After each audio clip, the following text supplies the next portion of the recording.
La parole est au ministre des Zones économiques spéciales et de la diversification économique, Monsieur Jean-Marc Tister-Tchikaya.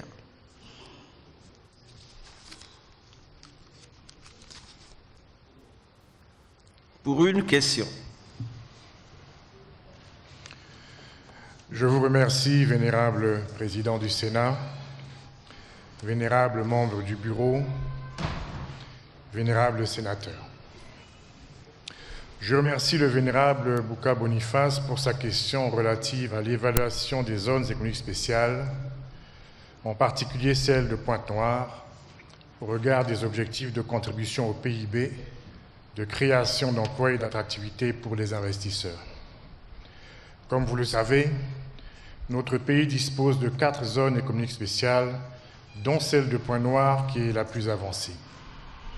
Le cadre juridique actuel, défini par la loi numéro 24/2017, vise à encourager la diversification économique, attirer les investissements et créer des emplois durables, notamment par la transformation locale de nos ressources. S'agissant de la contribution au PIB, le produit intérieur brut peut être mesuré par la production, les revenus ou les dépenses et ne se limite donc pas seulement aux recettes fiscales. Néanmoins, et en dépit de son régime dérogatoire au droit commun, la zone économique spéciale de Pointe-Noire a directement contribué au budget de l'État à hauteur de 817 639 700 francs CFA en droits et en taxes entre 2023 et le premier trimestre 2025.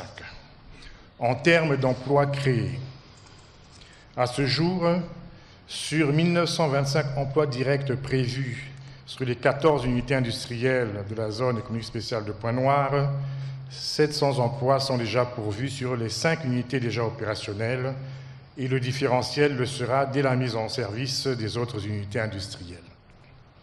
Ce nombre est appelé à augmenter grâce à la mise en œuvre des dispositions du contenu local, mais également par l'augmentation du nombre d'investisseurs obtenus grâce aux nouvelles dispositions fiscalo-douanières.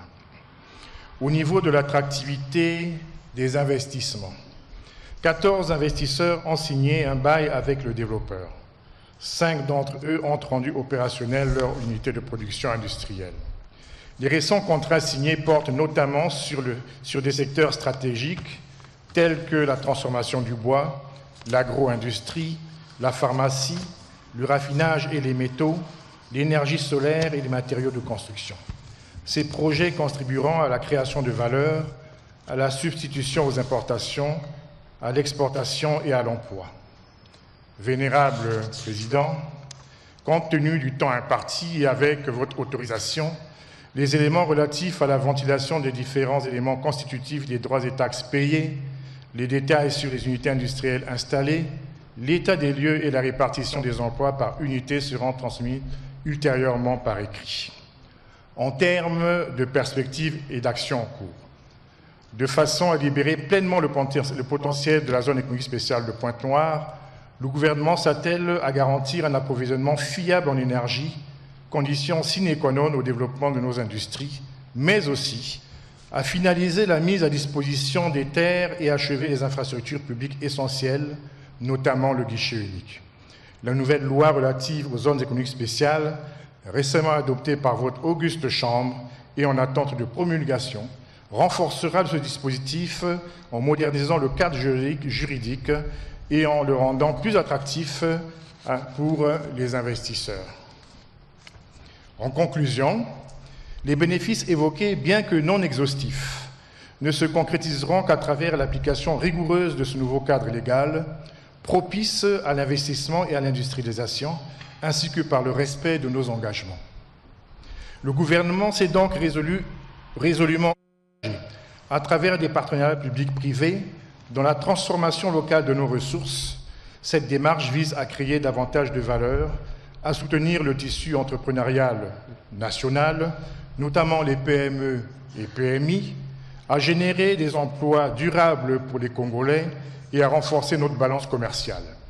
Il s'agit là d'une stratégie cohérente au service d'une économie plus forte, plus inclusive et plus résiliente. Vénérable Président du Sénat, je vous remercie.